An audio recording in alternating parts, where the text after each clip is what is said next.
Pada kesempatan ini, saya membagikan atau mengulas sedikit pemikiran Santo Agustinus. Santo Agustinus dikenal dalam sejarah filsafat, khususnya sejarah zaman abad pertengahan. Pemikir-pemikirnya sangat mempengaruhi dunia pemikiran abad pertengahan. Santo Agustinus dikenal juga sebagai filsuf dan sekaligus teolog. Saya coba mengkisahkan sejarah perjalanan Santo Agustinus sehingga ia disebut santo dan sekaligus filsuf. Dalam video ini saya akan menjelaskan salah satu konsep yang sangat penting bagi kehidupan kita. Santo Agustinus dikenal juga sebagai seorang peziarah. Agustinus dilahirkan pada tahun 354 di Tagaste, sebuah kota kecil dekat Kartago yang letaknya di dekat kota Tunis sekarang. Ayahnya seorang pengamut agama Romawi kuno. Ibunya yang dikenal sebagai Santa Monica, seorang wanita Kristen yang saleh. Konteks historis zaman Agustinus diwarnai dengan 3 peristiwa penting yang ikut menentukan sejarah dunia, yakni tersebarnya kebudayaan Helenistis, muncul dan berkuasanya kerajaan Romawi Barat, serta tampil dan meluasnya ajaran Kristiani. Masa muda Agustinus diisi dengan berbagai macam kesenangan duniawi yang kelak disebutnya sebagai kebejatan nafsu daging, kegilaan nafsu birahi yang liar. Ia mengenyam pendidikan filsafat Yunani kuno di Kartago. Sewaktu menjadi mahasiswa, Agustinus hidup bersama di luar nikah dengan seorang wanita, dan dari ia memperoleh seorang putra namanya Adeodatus. Buku karangan Cicero yang memuat pujian atas filsafat Hortensius, buku ini sekarang tidak ada lagi, menyalakan api cinta pada kebijaksanaan. Agustinus selalu sampai pada keyakinan kebahagiaan ditemukan hanya dalam filsafat dan bukan pada segala kesenangan dan pengharapan duniawi. Selanjutnya, Agustinus menjadi penganut ajaran Manikisme. Nama Manikisme ini berasal dari pendirinya, yakni Mani, seorang imam yang hidup di Persia pada abad ketiga. Ajaran ini mengatakan bahwa realitas seluruhnya terdiri atas dunia prinsip dasar yang paling bertentangan, yaitu yang baik atau cahaya Allah, roh atau nous, dan yang jahat, kegelapan atau materi. Manusia pun terdiri dari 2 bagian, yakni bagian jasmani dan rohani. Berkat kesanggupannya sendiri dalam pengetahuan sejati dan tindakan moral yang sesuai dengan pengetahuan itu, manusia sanggup melepaskan dirinya dari pengaruh materi. Bukan itu saja, manusia pun berkewajiban membebaskan seluruh realitas dari kuasa yang jahat, dan dengan demikian menolong yang baik. Semakin penuh mewujudkan dirinya Dengan kata lain, keselamatan baik untuk manusia maupun untuk realitas ilahi datang dari manusia itu sendiri. Selama 9 tahun mengajarkan filsafat dan logika di Tagaste, Kartago, dan Roma.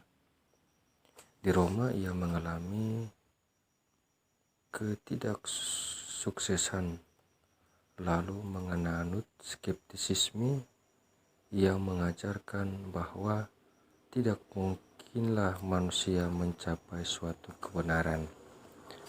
Kata skeptisisme berasal dari bahasa Yunani, yakni skeptai, yang berarti mengintai, menimbang-nimbang, ragu-ragu. Aliran skeptisisme mengajarkan relativisme dalam bidang pengetahuan ataupun dalam penilaian moral atau norma-norma etika. Namun kemudian ia menganut ajaran Neoplatonisme. Setelah ia membaca karya Platonis, kehangatan spiritual dari ajaran yang disebut terakhir ini merupakan jembatan baginya menuju ajaran Kristen. Ajaran terakhir yang atas dasar pengalaman personal religiusnya sendiri mempertobatkan Agustinus dan memanggilnya menjadi seorang Kristen. Pada malam Paskah tahun 387, ia dibaptis oleh Ambrosius, uskup Milano.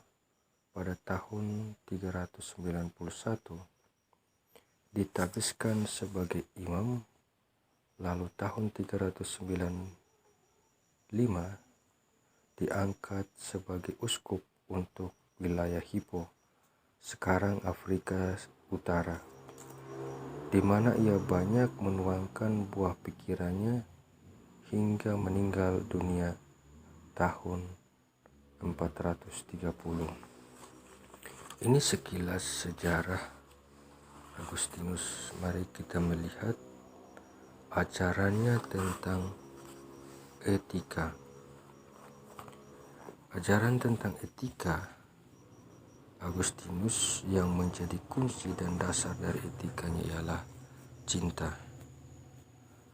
Kata kunci dari etika Agustinus adalah cinta yang dapat disamakan dengan kehendak. Etika Agustinus adalah etika yang menekankan pentingnya cinta atau kehendak sebagai dasar perbuatan etis manusia. Tujuan usaha manusia adalah kebahagiaan. Namun tujuan ini tidak akan tercapai melalui pemuasan segala kebutuhan akan harta benda, melainkan dalam Allah sendiri sebagai Dia yang patut dicintai demi dirinya sendiri. Dalam cinta sejati, yakni cinta yang diarahkan kepada Allah, manusia menemukan pedoman bagi tindakannya. Jika cinta itu sejati, tidak diperlukan kaidah tindakan moral yang lain. Itulah sebabnya Agustinus berkata, "Dilige et quod vis fac."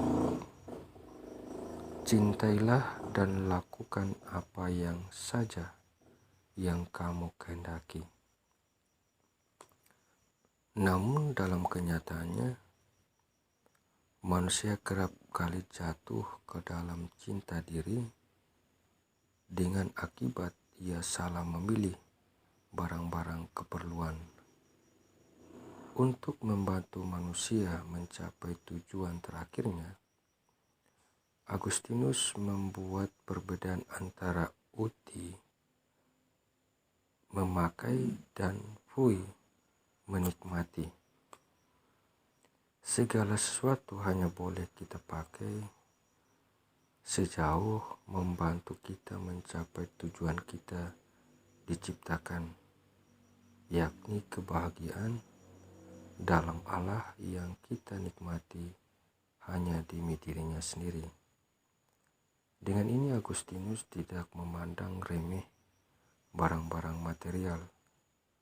Ia melihat semua itu sebagai serana, maka relatif sifatnya, yang dapat dan harus dipakai untuk membantu manusia mencapai tujuan akhir hidupnya.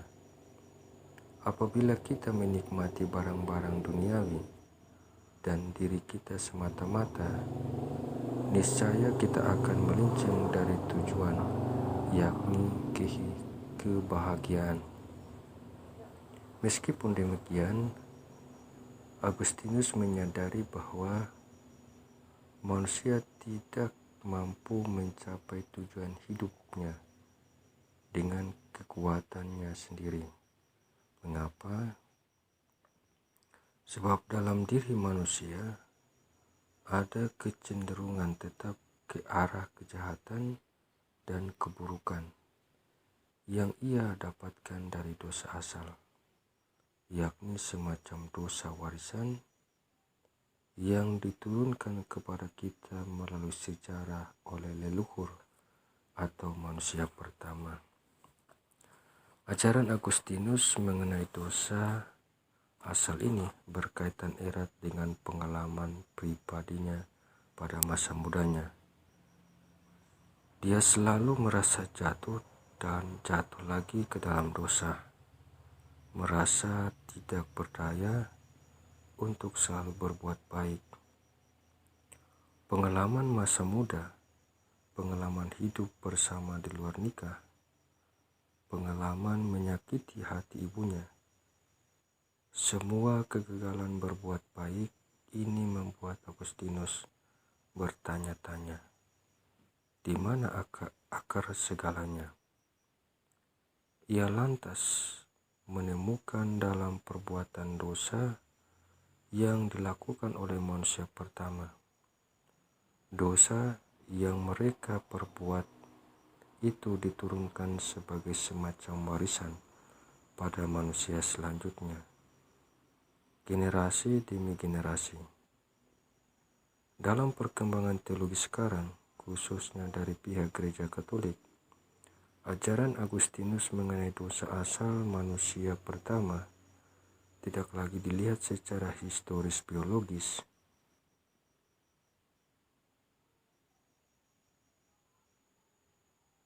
melainkan secara teologis dan struktural. Maksudnya manusia pertama memang berdosa, dan begitu juga sebuah manusia pun berdosa. Maka semua membutuhkan kasih karunia Allah. Namun dampak dosa pertama pada manusia sesudahnya dimengerti dalam arti bahwa setiap perbuatan jahat selalu memperlemah daya kebaikan orang lain karena memperlemah dukungan sosial terhadap sikap baik. Maka manusia yang baru dilahirkan sudah masuk ke dalam struktur-struktur dosa yang memperlemah kehendak baiknya. Itulah dasar dari dosa asal yang disebut oleh Agustinus. Dosa asal yang disebutnya itu tidak terlepas dari pengalaman yang ia alami sendiri. Maka di situ ia mengatakan bahwa manusia membutuhkan kekuatan dari Allah.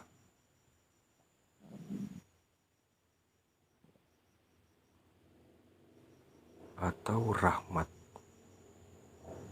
ilahi yang pada akhirnya memampukan manusia dalam mencapai kebahagiaan sejati kelak.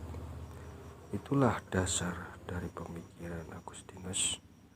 Semoga pemikiran Agustinus itu sangat menginspirasi kita untuk menghayati kehidupan kita setiap hari, agar kita lebih melihat melampaui yang empiris dan melihatnya di balik empiris itu ada sesuatu yang paling mulia dan paling misteri yang harus kita perjuangkan.